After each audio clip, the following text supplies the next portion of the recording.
What is up, guys? Delboy here.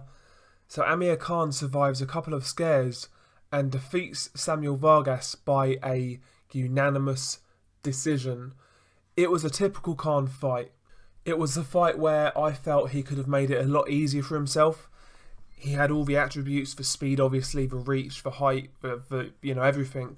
But, he fell into his same old traps, getting caught with silly shots, trading unnecessarily, and the same defensive flaws, the same chin issues were there. In the first round, I felt Khan looked quite good. He was nice and active with his jab. The jab was finding the target.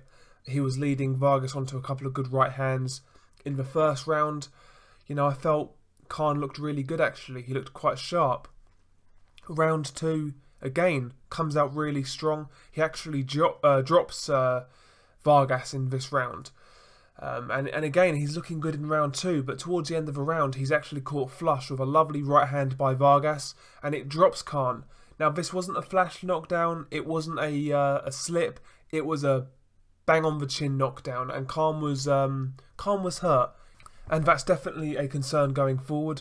Round three, Khan actually regains his composure quite well, boxing well, using the jab, using his speed, using his legs, outboxing Vargas, and he actually drops Vargas. Now, I felt the shot was on the back of the head. I didn't think it was a knockdown, but it was called. But despite that, in round three, Khan did regroup really well, and he had a good round. Round five in particular as well, good round for Khan. Landed a couple of good combinations, really started to open Vargas up, and maybe in round five, if it continued like that for a few more rounds, maybe Khan could have got a stoppage. But yeah, round five was really good for Khan. After round six, I felt both guys really started to tire. The hand speed wasn't quite as blaring for Khan. He wasn't really throwing his shots in combinations as much after round six, and the pressure from Vargas wasn't quite as relentless. So the pace did drop after the sixth round. Khan was winning most of the rounds based on his jab, but the output was lower and the intensity was lower. But in round 10, towards the end of the round, Khan was actually hurt again by Vargas. He didn't get dropped, but he was buzzed. Luckily for Khan, it was at the end of a round. Rounds 11 and 12, again, Khan won pretty comfortably. And yeah, he won the fight by a unanimous decision. So, for positives, Khan got 12 good rounds under his belt. He had to work hard. He was in there with a guy who was trying to win. And 12 rounds under the belt, it's not going to do him any harm whatsoever. He's been out of the ring for ages, so it's going to do him some good.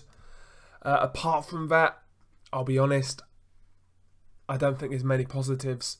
To me, Khan, his stamina looked a little bit off. After the sixth round, like I said, he noticeably got slower.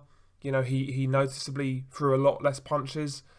That could be a problem in bigger fights. Defensively, the same old flaws are there. Switching off, trading unnecessarily, and obviously the chin issues are there as well. Khan, to me, although he looked sharp early on, to me he still looks a little rusty as well. I would argue he still needs one more fight before jumping into a big fight. Maybe a slight step up from Samuel Vargas, maybe a Brandon Rios, maybe someone like that who can take him some more rounds, who's going to make him work a bit.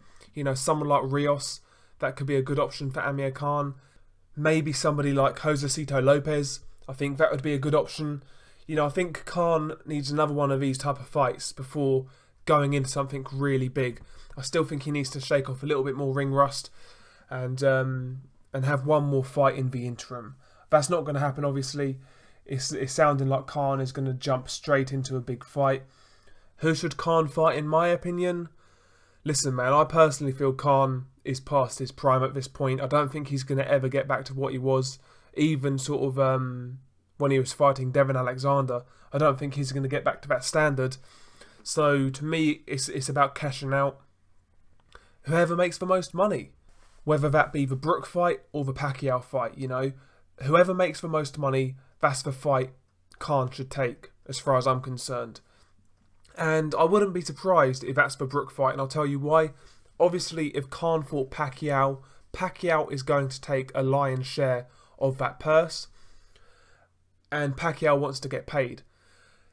If Khan fights Brook, Khan is obviously the A side, and he is going to take the lion's share. And maybe the lion's share of a Brook fight is more than what he would get as the B side in the Pacquiao fight. But does he want to fight Kell Brook? I've always doubted it. You know, I like Amir Khan, I've always said that, and I like Kell Brook. I like both guys, but I'll be honest, I've never really sensed that Khan wants to fight Kell Brook. I think there's something we don't know that's gone on between those two. And, you know, there's some weird undertones to that beef. It's really weird. But I don't think Khan wants that fight. And I don't think it's because he doesn't want to give Kell Brook a payday. I don't think it's that at all. I just think it's because he doesn't want to lose to Kell Brook. He doesn't want to risk that. And that's why he doesn't want the fight, you know. That's my opinion. You know, Khan, like I said earlier, I said it earlier this week on Twitter, despite that, Khan's had a great career. He's fought some great opponents, you know, Canelo Alvarez, Marcus Maidana, Kotelnik, Devin Alexander, Louis Collazo, Zab Judah, Lamont Peterson. You know, Khan has been in there with some really good opposition over the years. And, you know, he's got one of the better resumes in British boxing. And not only that, he's certainly the most exciting fighter in British boxing. I mean, he made this Vargas fight exciting. So, listen, yeah, I'm critical of Khan sometimes, but I do appreciate him as a fan, you know. I think he is good for the sport. And I think people are going to miss him when he's gone. I really do. But what do you guys think? Peace.